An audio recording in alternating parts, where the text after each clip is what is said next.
The judge cleared his throat and set a thin stack of papers between us, then said the words that felt like a verdict: family harmony. My name is Michael Reyes, I am 49 years old, and for the last decade I had been my mother's primary support, managing bills, doctor appointments, and the house she loved. I heard those syllables in the sterile hush of the courtroom, and everything I had been small, practical truths about nights spent fixing a failing furnace or sitting with a trembling hand through chemotherapy seemed to contract into a single shape that did not fit the word the judge used. I had a steady job in town that paid enough to keep the lights on and the car registered. I kept a low profile at work because the quiet rhythm suited me. When the factory hum died down, I could go home and be the kind of son who brought soup, checked the smoke alarms, and held a hand while the clinic nurse adjusted a drip. At home, I knew which curtain let the afternoon light fall across the sofa where she liked to sleep, which drawer still smelled faintly of her lemon soap, and where in the garden the hydrangeas pushed out their blue heads in June. Those small certainties are the scaffolding I had relied on, the habitual tasks that stitched my days together. In the courtroom, my palms were damp. The papers on the bench looked absurdly ordinary. A cover sheet, an affidavit, a codicil pasted into the file like something waiting to be noticed. Yet the phrase family harmony, spoken as if a reason and a justification, landed on me like a judgment in a language I had not been taught. I thought of supporting her through a decade of slow retreats and sudden recoveries, of dropping everything from midnight drives to the ER and staying up reading prescription labels until my eyes blurred. I remembered how neighbors in our street would nod when they saw me carrying a toolbox or a bag of groceries. To them, I was the quiet center of my mother's last years. Being that center had not been heroic. Most nights it was small, domestic in a way that made it invisible unless you were the one doing it. I replaced the furnace filter by myself in the biting wind, hands numb, because there was no one else who knew where to cut the insulation tape. I learned the cadence of her medication, the way she mispronounced words when she was tired, the nervous ritual of checking the lock 3 times before she felt safe. I drove the same route to the oncology clinic until the turns were like muscle memory and the same sympathetic receptionist would wave me through, recognizing the man who always asked for a quiet room. There was a comfort in that repetition, a kind of moral architecture. You do the work, you keep the errands, you answer the calls. It mattered because she mattered. Her laugh still lived in the kitchen, a small, sharp sound that could make me laugh back and forget the night before.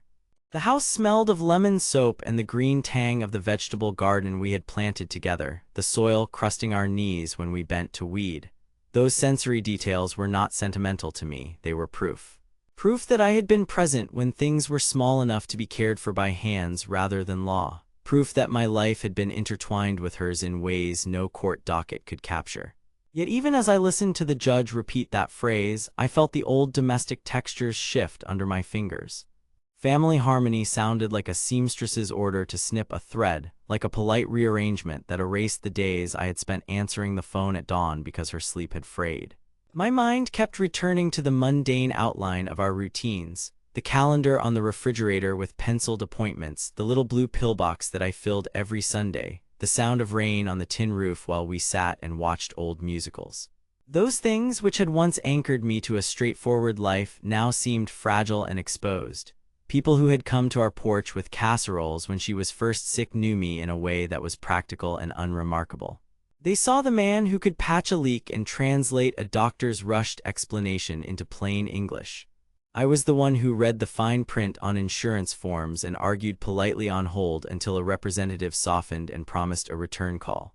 None of those moments had been posed for cameras or claimed as acts of sacrifice.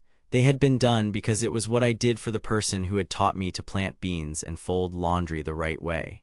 Sitting under the courthouse lights, I felt the contrast between the quiet life I had built and the sharp language that now described me as somehow disruptive to a greater peace. Anger rose in me in small spurts, hot and then cooling, because I had never wanted to be the kind of son who kept a ledger. I had wanted to be present and invisible at once, to let care be a private contract between two people. That private contract had a rhythm I understood. It had a smell and a sound and a set of instructions written in the margins of ordinary days. The idea that any administrative phrase could rewrite that history was not just painful. It felt obscene. I tried to catalog exactly what I had done for my mother as if a list could anchor truth in the face of legal language, and the memory unfolded in tactile pieces. Wrenches, appointment cards, the steady clink of teaspoons in a saucer. Those memories were small and stubborn and true in ways larger claims could not be. It was this ordinary, steady life that made what came later so incandescent and impossible to reconcile. The notice was a rectangle of white against the weathered paint of the front door, the edges curling slightly where the tape had left a pale residue. At first I thought it was a lawyer's office hours or a community flyer, ordinary things that clutter the threshold, but the header was official, embossed somehow even though it was only a photocopy. And when I read the words, my hands remembered the way they had held this same door open 1,000 times. It said, in narrow type and colder language than I had expected, that my mother had executed a codicil to her will, removing me as a beneficiary and naming my sister and her husband as executors. At the bottom, in a script I knew my mother's, there was a signature, a date, and a notary's stamp. I read it 3 times in an hour that stretched and folded. The first read left me stunned, breathless, and staring as if the letters had rearranged into a foreign language. The second read made my head catalog facts, names, dates, the phrase they had bandied about in court, family harmony. The third read was slower. I tried to feel the paper under my fingers as if the physical thing would tell me what had happened between the last time I'd sat at her kitchen table and now. But paper kept only words, not the small betraying pauses, not the cold little acts that had slipped between them. After the door, the world rearranged itself in small, polite motions. People I'd leaned on, people I thought of as an informal safety net built of casseroles and lawn chairs and late-night sympathy, shifted their weight away like chairs pulled from around a table. The neighbor who used to tell me the weather and ask about my mother's breathing passed me on the sidewalk and nodded in a way I'd never seen before, toward my sister. The coworker who brought coffee when I'd missed breakfast to get to an appointment sent a brief text. "So sorry, thinking of you." It was meant to be sympathetic, I suppose, but the message was addressed to my sister when she walked into the clinic the next day, wearing that new, careful stoicism. The calls that used to come in at odd hours, "Can you pick up an extra bag of milk?" or "Do you know where she put the tax paperwork?" dwindled to polite questions funneled through other hands. Family members who had previously been neutral or even quietly grateful adopted the mantle my sister offered with astonishing speed. At the next neighborhood gathering, voices dipped when she stood up to explain things that had not needed explanation before: the medical appointments she was arranging, the financial oversight she was taking on. People murmured condolences the way you murmur for a known grief. They told stories about how hard it was when someone had to step up, and looked at her as if she were the one who had shouldered the burden all along. I listened to them recount fragments of conversations we had had together about schedules and bills, as if those fragments were new crumbs she'd uncovered. Their politeness was a kind of erasure, soft, efficient, and final. My mother's phone calls, the small tether that used to bring me back to the center of our shared life, became sudden and shortened to the point of ritual. Where she had once lingered on the line, searching for words or laughter, she now offered rehearsed sentences. "I'm fine, Michael, don't worry about it," or "Tell the family I appreciate their concern."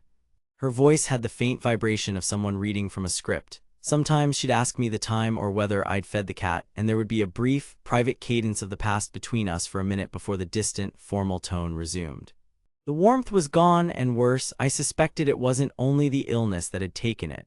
Strangers to the trust we'd built, distant cousins, and the aunt who had once lived across town began to call my sister to help with arrangements. They sent flowers to her house and covered their mouths when they whispered about the difficulty of family decisions. The mantle of propriety had a color to it now, the pale blue of pressed shirts, the practiced sympathy in their eyes. I was left standing outside that color like a smudge. Shame piled on like snowdrifts because the slight against me was not paper-thin but visible to anyone who walked past our porch. The codicil had been taped to the front door the way a notice might be stuck to a community board. Anyone could read it. The humiliation wasn't loud, there were no raised voices or a public showdown, but it was public nonetheless. I imagined neighbors glancing at it over their paper cups of coffee, postal carriers noting the change in how they greeted me. The community that had watched me carry groceries and a toolbox now had a record that someone else had been chosen to steward what remained of my mother's affairs. What hurt most was that it made so much of my life look like a misreading, or worse, an indulgence of mine. I found myself replaying conversations, every instruction I'd given to home care, every time I'd stayed overnight to hold a fevered hand and wondering if they had been, to the people who mattered now, either invisible or easily recast. Was my presence merely a convenience that others had tolerated until it no longer served their narrative? Had I been the dutiful son or an obstacle to a tidier plan that would make their version of family harmony easier to maintain? I tried to hold the shame steady, to sort it not as a moral failing but as a social wound, but it stung like something personal. The codicil had been framed as a balm for discord, a tidy solution to imagined strife, and in that framing I had been reduced to a problem. The question that nested in me, the thought that would not stop returning like a low tide, was simple and terrible. Had I misread every conversation, every sacrifice, every small, unremarkable proof of care? The printout slipped from between the pages like a stray leaf, thin and glossy against the mat of the old calendars. I wasn't looking for anything, just trying to make sense of a stack of things my mother had kept because she liked having the past at hand, and for a moment I thought it was one of the newsletters she'd subscribed to. The header was familiar, a template with small photos and a cheerful line about service updates. But in the margin, in a hand not my mother's, someone had written a note: see email thread Ray. Timing and phrasing coordinate W. Dr. H. The note was brief, the handwriting economical, as if it had been jotted between tasks. Beneath it, a technician had scrawled, almost as an aside, something that felt like a different species of sentence. She seems not fully oriented when alone. Better to limit visitors. Walk through script. The ellipsis made the clause weigh more than its length. The word sat in the margin like a small stone that made ripples when I dropped it into my chest. I read the line twice because it sounded like someone clearing a throat before telling a joke, and the second read was the one where the hair along my arms lifted. Not fully oriented. Limit visitors. Walk through script. Those were phrases that belonged to a strategy meeting, not a care log. They implied intent. Intent meant agency, and agency meant someone else was shaping my mother's life while she receded into a polite, scripted shadow.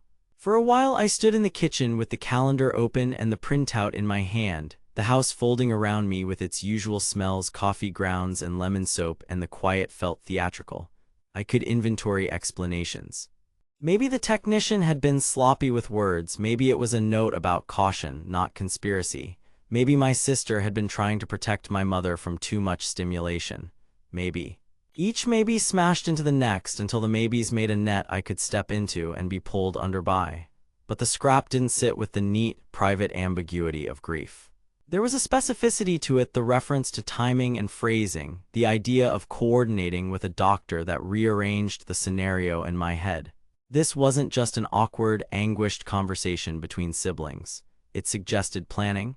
Who to tell, when to tell them, how to make my mother appear a certain way. I tried to imagine the scene the note implied: my sister and her husband, leaning over a screen, picking words like a lawyer drafting a brief. The image made my jaw clench. I thought of my mother's odd phone calls lately, the sentences that arrived on the line like rehearsed lines. I thought of the codicil taped to the door, the notary's stamp like an exclamation point at the end of a sentence someone else had written. I remembered the neighbor who stopped at the edge of our yard and nodded toward my sister as if ownership could be conferred by a polite gesture.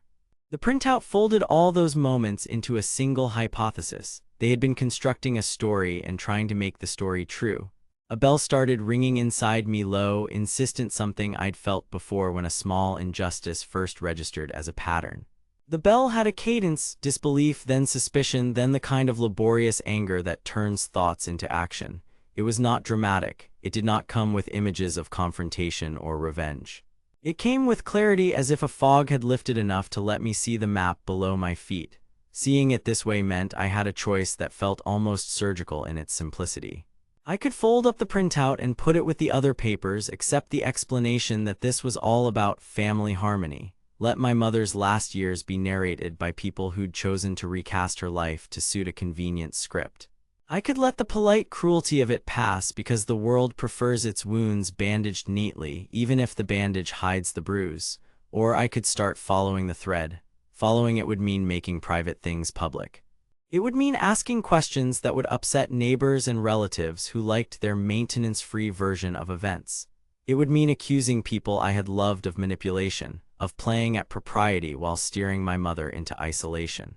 It would be messy, expensive in ways that mattered, and likely to leave more than one scar. but the alternative, doing nothing, felt like betraying everything I had done for her. If someone could, in a moment of convenience, reduce a decade of care to an inconvenient shadow and sign it away, then I had a responsibility beyond my own hurt. Truth in that house had to be more than a scrap taped to a door.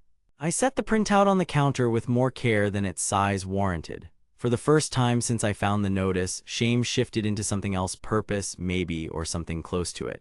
My mind began to move from the generals to the particular. Where did that note come from? Who had written it down? What else lay buried in the stacks my mother had kept? The house felt full of possible answers. Once the idea formed, the choice became simple.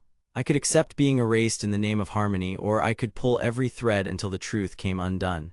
I counted the cost in my head and found it acceptable, because whatever else this fight might take from me, it would not take my silence. I moved slowly and quietly, because anger is loud and mistakes are fatal in court. The first thing I did was find the right person to stand with me, someone who knew how to read wills and notaries and the language of undue influence as if it were sheet music. My lawyer introduced herself as Maria Ortega, and she had the kind of patience that felt like a tool. She listened while I named dates and people, and then she began to make lists with precise, spare handwriting. That small order alone started to calm me. We made a plan that was more architecture than battle. I asked her what we needed, and she told me to stop talking about the case to anyone who did not need to know. She said the phrase chain of custody as if it were a talisman, and then explained how to protect paper and digital records in ways I had not considered. I printed everything I had, and then we agreed on a process for how the printing would be documented. No one could accuse me of manufacturing evidence if every step could be shown as deliberate and transparent. Collecting the medical records took patience and protocol. I signed releases, spoke quietly to the clinic administrator, and waited for boxes of charts to arrive by secured courier. The records were dull at first glance: dates, dosages, the usual shorthand of medical staff. But within those columns of notes, the fog lifted a little. Appointments that had been rescheduled, an instruction from a doctor about monitoring orientation, and a notation of a home visit the same week the codicil suddenly appeared. The things you print off a chart are prosaic until you line them next to other prosaic things and a pattern becomes obvious. The nurse I interviewed was a decisive moment. I met her in a coffee shop across town because it felt safer than facing my sister at the clinic. She was in her 30s, steady, with a voice that made everything sound measured. I asked her about that week, and she told me, without flourish, what she had seen when she visited my mother alone. The nurse said that my mother could be confused when she had not slept well, but that she had never seen my mother so unmoored that she would sign anything without explanation. She remembered a phone call my sister had made while the nurse was in the kitchen. She said the tone was brisk, almost instructional. The nurse agreed to a signed statement. Her words were not dramatic, but they fit into the binder the way a final piece fits a puzzle. We filed formal discovery requests and subpoenas in a cadence that felt foreign to me, like learning a new language with a dictionary held open between us. Maria compelled production of electronic communications. That part made me nervous in a different way, because my sister was likely to check her mail and vault any drafts she had left lying around. But the law had procedures for that too. When the server logs arrived and the emails were produced, I learned to read headers and timestamps like a cartographer reads contour lines. What looked like innocuous messages, when arranged in sequence, suggested orchestration. A draft codicil forwarded with suggested edits, a conversation about whether to have a doctor declare diminished capacity for the purposes of limiting visitors, a calendar proposal for when to present the new document. I photocopied page after page, annotated margins with dates and short notes, and tried to keep my fingers from trembling. The binder I assembled was boring to look at. Neutral folders, typed tabs, little sticky notes that said things like medical chart 3 of 8, email thread 2 of 14, witness statement, and so on. But when I arranged the folders chronologically, the narrative emerged without spectacle. Dates marched past one another, and the scraps we had gathered organized themselves into motive and method. I practiced how to present it so that it would not sound like a litany of grievances. Maria told me to aim for cadence and fact. We practiced in front of a folding chair in my living room, and I read the lines until my voice lost its tremor and found a rhythm that felt like testimony rather than cry. At home, I did small, practical things that felt protective. I packed away family photos into archival boxes and cataloged each picture with a brief description. More than once I had a waking fear that someone would show up with a moving truck under the pretense of helping and that irreplaceable pieces of our past would vanish. So I scanned albums, emailed copies to friends I trusted implicitly, and left original reels and key documents with Maria in escrow.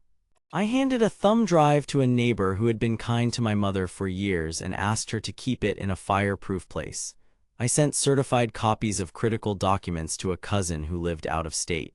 Each act felt like tying knots in a rope that my sister could not cut through. Everything I did was deliberate and slow. I avoided speeches and grand gestures because those are the things a judge remembers as theatrics.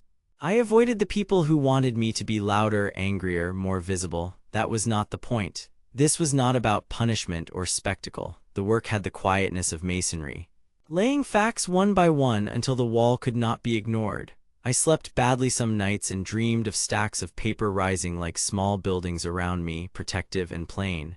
None of it felt like revenge yet. It felt like the only respectful way to let the truth speak in a courtroom. The morning of the hearing felt like walking into an old photograph where everyone had been told to hold still. The room was warmer than I expected, packed with people who had once laughed at the same holidays and now wore thin civility like a uniform. My sister sat to my right on the opposite table, her shoulders squared, an expression of composed sorrow practiced over too many rehearsals. Her husband hovered behind her, jaw tight, the kind of quiet that aims to look supportive but reads as strategy. Their lawyer spoke first, softening the edges of what he said with phrases about compassion and family harmony and how difficult choices sometimes have to be made for the good of everyone. It sounded familiar and false in the way a recorded prayer sounds when you know the wiring behind the speaker. Maria sat beside me and squeezed my hand once, a small anchor. I felt both buoyed and absurdly exposed. All the paper I had carried around for months lay in neat stacks in front of her. The binder had a new sheen from the commute and the late nights, but it was still only paper. That is the funny thing about truth when it comes to institutions. It insists on being boring in order to be precise. Then Maria did something I had rehearsed but had never seen happen. She pushed a set of printed emails across the bench toward the judge and asked that they be read aloud. For a moment, the judge looked at the paper as if it were an object he needed to turn over in his hands. He cleared his throat and began to read. The room tuned in the way a body does when a single thread is pulled in a crowded sweater. At first, the messages sounded ordinary. They included edits, date suggestions, little notations about timing that could have been the minutiae of any family negotiating a difficult conversation. Then the cadence shifted and the ordinary became deliberate. There was a line that said in plain typed language, "Ask the doctor to note that she is not fully oriented this week so visitors can be limited." Another message suggested, "Present the codicil on Tuesday when the family is gathered. Keep it short. Keep it unanimous." One draft of the codicil itself had a sentence underlined with a marginal note about wording that could be used to justify exclusion on grounds of protecting family harmony. Read in sequence. Those instructions were not incidental. They were a blueprint. I watched faces as the judge read. Some people tried to stay composed. Others had that particular slackness around the eyes that gives away a private reckoning. My sister's face did not crack at first. She listened as if she were cataloging lines for a performance. When the judge finished reading, he looked directly at her and asked for an explanation. It was the kind of direct question that lands in a body and asks to be answered without anything to hide behind. Under oath, her answers came in the careful, defensive cadence of someone who expected to be believed. She spoke of concern for my mother's well-being, of miscommunications, of intentions misread. She said the phrase family harmony as if it could cover abrupt changes the way a blanket covers a table. But the emails were not isolated notes, they were a chain. Maria had methodically connected each message to a witness, a time stamp, a calendar entry, a doctor's note. The nurse I had met at the coffee shop corroborated the call that the emails referenced. A clinic administrator testified about the visit log that matched the suggested timing. The server logs tied the drafts to accounts accessed from the couple's devices. It was not theatrical, it was forensic. The kind of theater that moves a judge is the theater of patterns, not of rage. I had practiced saying this to myself in front of the folding chair during those lonely rehearsals. I had practiced not being the man in the room who begged for moral reckoning, but the one who put facts in rows and let them speak. The cross-examinations were precise and clinical. Maria walked the courtroom through each thread, and when my sister tried to attribute a phrase to casual conversation or to misremembered intentions, the paper contradicted her. Where she claimed ignorance, the chain of custody showed deliberate forwarding of drafts and edits. Where she claimed concern, the messages showed instructions to restrict family access and to control the narrative. When the judge pronounced the codicil invalid for undue influence, his voice was even. It lacked triumph. He removed the appointed executor and ordered a forensic audit of the estate and the couple's communications around the time the codicil was produced. Those words landed with the weight of procedural consequence rather than poetic justice. People shifted in their seats. There was a low murmur as people processed the practical fallout. I felt a strange lightness in my chest that did not feel like joy. It was more like release, the way a hand unclenches after holding a hot pan. My mother's original directives, the ones she had set down in a decade of steady thought and plain language, were restored in the eyes of the law. It was not a vindication of the familial warmth so often promised in television courtroom endings. It was an affirmation of process and intention, and of the idea that documents and testimony, when handled with care, can reveal the truth. No one marched out with banners. There were no hugs. People sorted themselves into new arrangements, the same way furniture gets rearranged after a storm. My sister and her husband left under the weight of what the court had decided and under the quiet scrutiny of relatives who had already begun to reposition their loyalties. For me, the victory was narrow and absolute at the same time. I had not set out for spectacle. I had wanted, with everything I had, to make sure my mother's voice mattered in the room where it could not speak for itself. The courtroom held a silence after the judge's gavel. It felt less like the closing note of a battle than like the settling of something that had been unsettled for too long. In that quiet, I knew I had delivered what I had promised myself in the kitchen, in the binder, in the late nights of photocopying and phone calls. The silence that followed felt like a verdict of integrity rather than vengeance. The week after the hearing felt like waking into a day that had been rearranged while I slept. Paperwork arrived with stamps and signatures that made the court's decision official. The executor appointment was rescinded, the forensic audit announced, and my mother's original will was back where it belonged.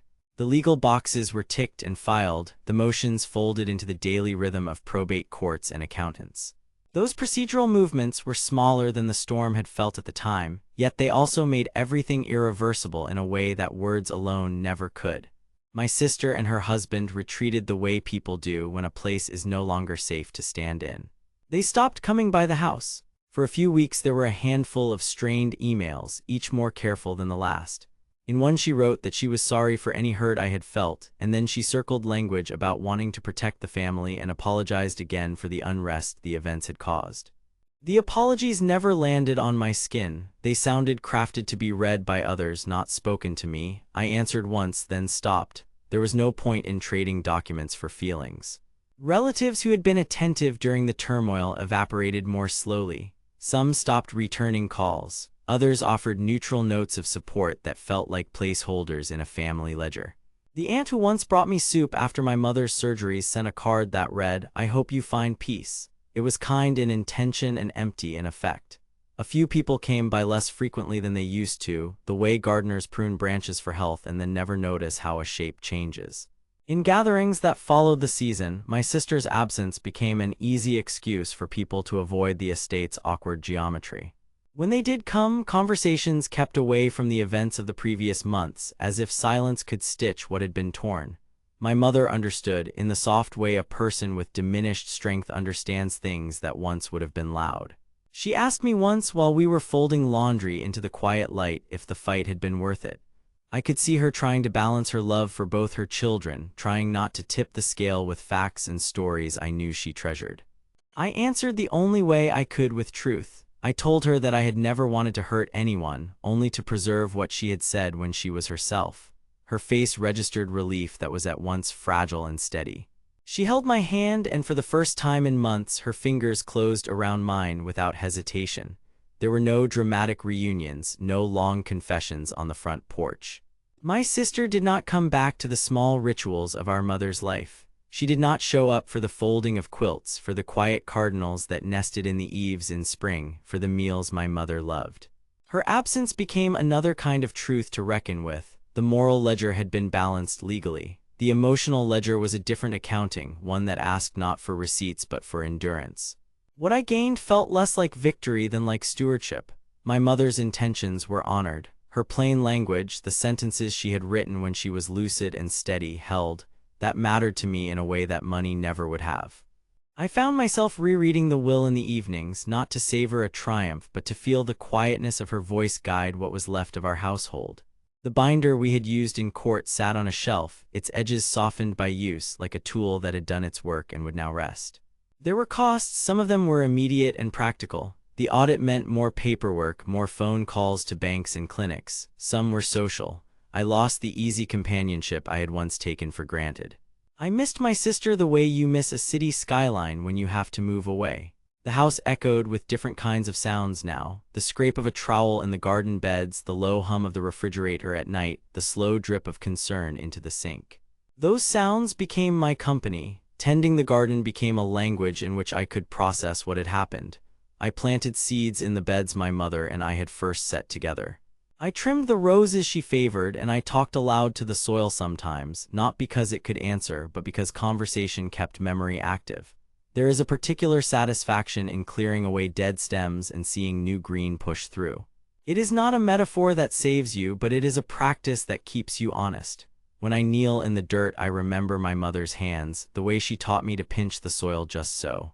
Those lessons are small inheritances that no codicil can change. People sometimes ask if I regret the path I chose. The question is simple and also heavy. I do not regret standing for my mother's expressed wishes. The price was steep. I would not ask to replay the months of bitter evenings or the absence of family dinners. I weighed those costs against the knowledge that a voice that had been quieted by manipulation was restored. For me, truth became a currency. I spent it and felt the sting of the loss that purchase entailed. The purchase did not bring back everything that was broken. It did, however, honor the person who mattered most to me in the room where she could no longer speak for herself. So I keep the garden and the small, stubborn rituals. I keep the binder in a place where I can reach it without thinking too much. I let the neighbors bring over casseroles when the season turns cold. I answer the phone when my mother calls and listen to the small arrangements she wants for tomorrow. The fracture in my family will not mend with a single apology or a court order. It will need time and unlikely circumstances to soften edges. In the meantime, I have what I came for. The work I did in the court was not for spectacle. It was a way to ensure that when the house settled and the lights dimmed, her voice would still be in the room. That is a balance I can live with, even when it costs me my comfort. Truth, as I have learned, is a currency worth spending.